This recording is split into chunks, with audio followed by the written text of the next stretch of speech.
La nota de hoy, el 10 de agosto de 1809. Buenos días, licenciado. Muy buenos días. Un saludo cordial para todos y cada uno de los amigos que ya están con la frecuencia deportiva. Un saludo especial para el licenciado Vicente Arroba y para el economista Osvaldo Calderón.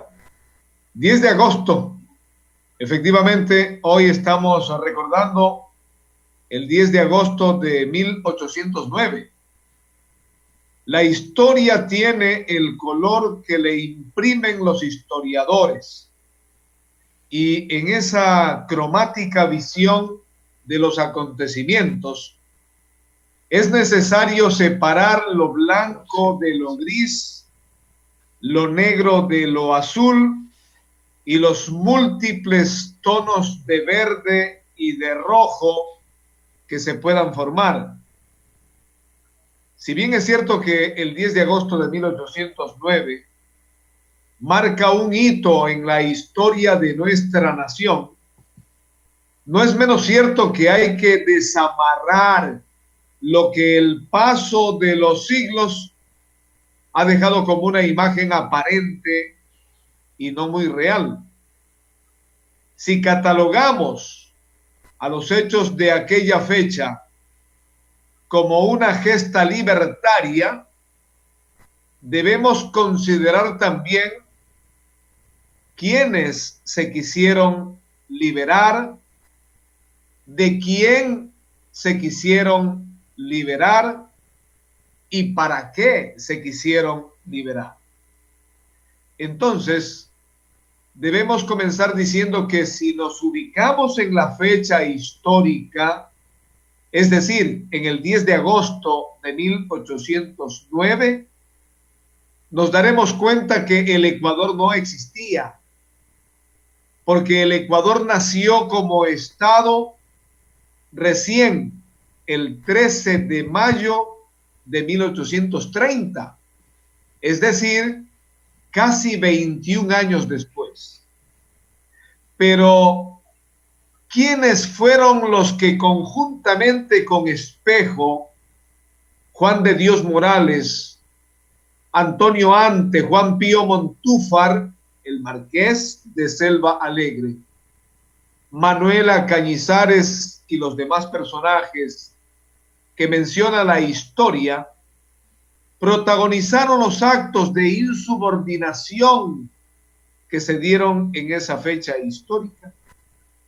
Hay que recordar que el 29 de agosto de 1563, el rey Felipe II, mediante cédula real, había creado la Real Audiencia de Quito, la misma que tuvo vigencia hasta mayo de 1822, en que se selló la independencia de Quito.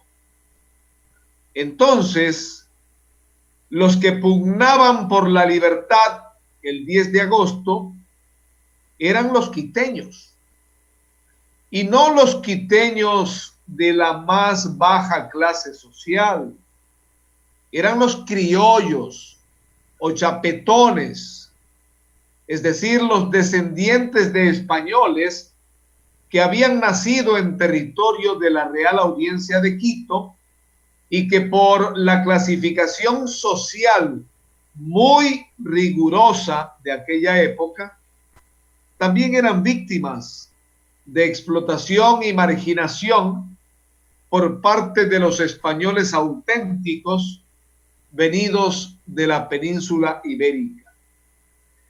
También hay que considerar que en 1808 en España se formaron las juntas de gobierno que buscaban la salida del trono español de José Bonaparte. Como España tenía sus colonias en América, esas juntas de gobierno se replicaron en nuestros territorios coloniales, pero en respaldo de los reyes de España y contra el invasor imperio de Napoleón. Los criollos o chapetones quisieron ganarse un porotazo con el rey Fernando VII y especulando con su reivindicación en el trono, buscaban un mejor trato de parte de la corona.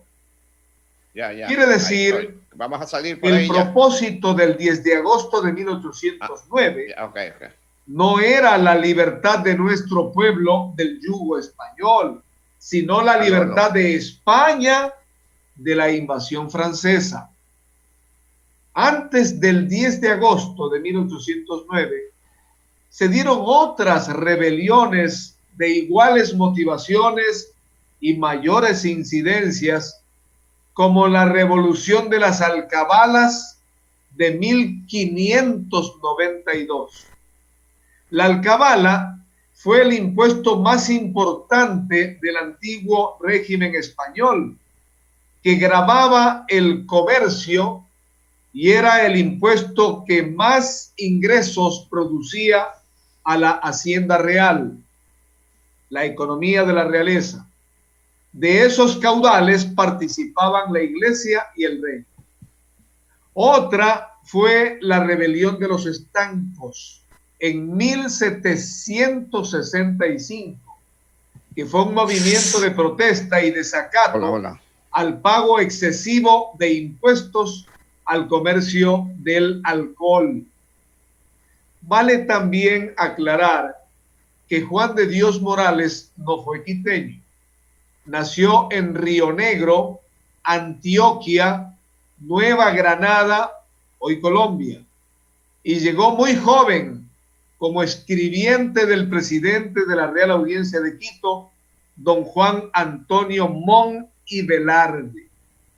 El marqués de Selva Alegre, Juan Pío Montúfar, fue un noble español, ungido como caballero de la Orden del Rey Carlos III.